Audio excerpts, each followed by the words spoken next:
Chameleon provides a large-scale testbed to support research, development, and education related to cloud computing. To get started using Chameleon, you will need a user account.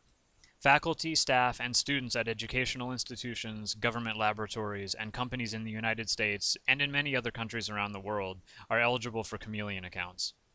A group of users led by a principal investigator request an allocation so they can use Chameleon for a focused project. Granted allocations will be typically valid for 1 year. To be a Chameleon PI and request allocations, you generally must be faculty or research staff at a U.S. educational institution. This is often referred to as PI status by your organization. Chameleon reviews allocation requests to ensure the most benefit possible to users. Small startup allocation requests are reviewed by Chameleon staff, while larger allocation requests will be reviewed by an allocation committee. Review criteria includes project objectives, methodology, resource usage, and any previous usage. This tutorial will show you how to create a Chameleon account, create a new project, add project users, and bring up your first bare metal server. Let's begin by pointing our web browser to chameleoncloud.org. Once there, click on the Users drop-down and select Register. This will take you to a fairly standard account registration page, which we will begin by filling in our first name, our last name, and our email address. Next, we'll be asked to select our institution. If your institution is not listed, you can click on the link immediately below and type it into the space provided. Otherwise, of course, locate the name in the list and select it. Next, we're asked for our country of residence, as well as our country of citizenship. If this is a PI-eligible account, go ahead and select that box.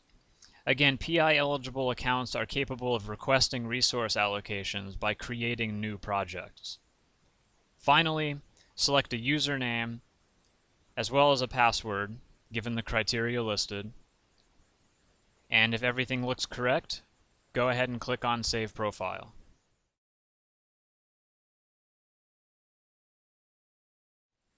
After clicking Save Profile, check your email and you should receive a user confirmation message.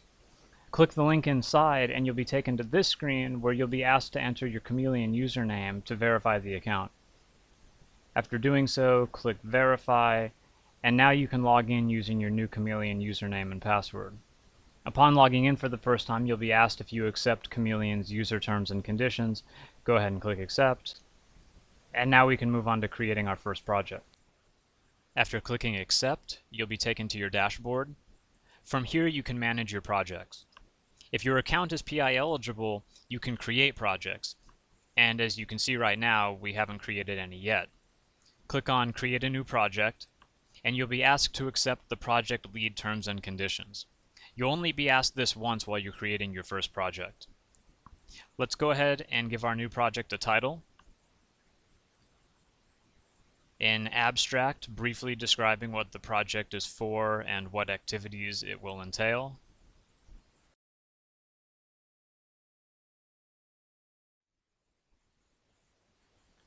Next, we select between research and startup for the project type. And finally, a field of science, which is quite lengthy and you should explore in order to find the most appropriate choice for your project. Click on Create Project when you're finished. And we can see our new project was created successfully. I can immediately start adding project users on this page. This is very straightforward. I'll just supply the Chameleon username of any participants I'd like to add to my project and click on Add User. Once you're done adding users to your project, we'll go over to the Chameleon Resource Registry, where we can see all the nodes available for us to use. We can optionally filter this view using the controls on the right. So for example, if I wanted to only see the machines with the most available RAM, I can click on that and the view will update accordingly.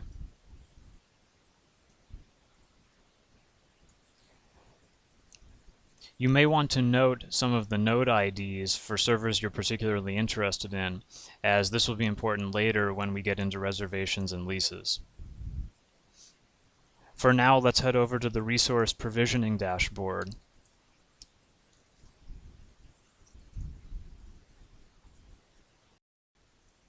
And sign in. Now that we're logged in, the first thing we'll need to do is create a new resource lease. Now, physical resources in Chameleon must be reserved before using them. Once a reservation has been created, though, you can rest assured knowing that the resources will be available for you at the time you chose, which will help when you run large-scale experiments. If you click on the lease calendar, this will give you an overview of which hosts are currently reserved as well as which hosts are available. So let's click on Back, and then click on Create Lease, and we can provide the name as well as the time frame for the lease. Now, these times are in UTC format, so keep that in mind when you're entering yours.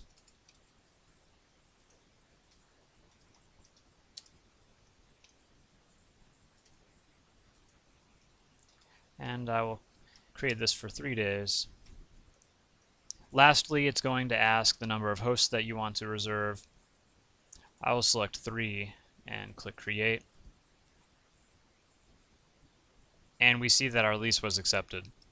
Now, before we can bring up our first server, we need to either create or import a key pair that we can use to access any servers we create. Let's click on Compute, and then Access and Security, and make sure we're on the Key Pairs tab. If I click on Create Key Pair, all I have to do is provide a name, and then click on Create Key Pair. This will automatically download the private key to my computer, and it will import the public key into my Chameleon project. If we go back, if instead I had a key pair that I already wanted to use, I would click on Import Key Pair, where I would just give it a name and paste my public key into the space provided, and then click on Import Key Pair. Getting back, let's click on Instances, where we can see we currently don't have any servers running, and click on Launch Instance. Here we can select our new reservation that we created, as well as providing an instance name. And the image I want to boot from is CentOS 7. I'll click on the Access and Security tab and ensure that the key pair I just created is selected. Click Launch. Now, this will take a couple of minutes to provision and come up, but then once it does, we'll assign a floating IP address to it, and we'll connect to it through SSH. Now that our instance has finished booting, let's go ahead and click on Associate Floating IP. Select an IP address from the drop-down list, and then click on Associate. This will be the IP address we use to connect through SSH. So let's copy the IP address and connect to it. If you're using Windows like I am, you'll have to download an SSH client like PuTTY.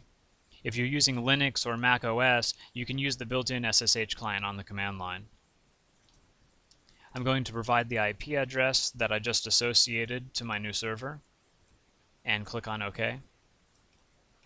I'll log in using the CC account, and I don't have to type a password because it uses the private key that I created a moment ago. And I've successfully logged in and can now start executing commands.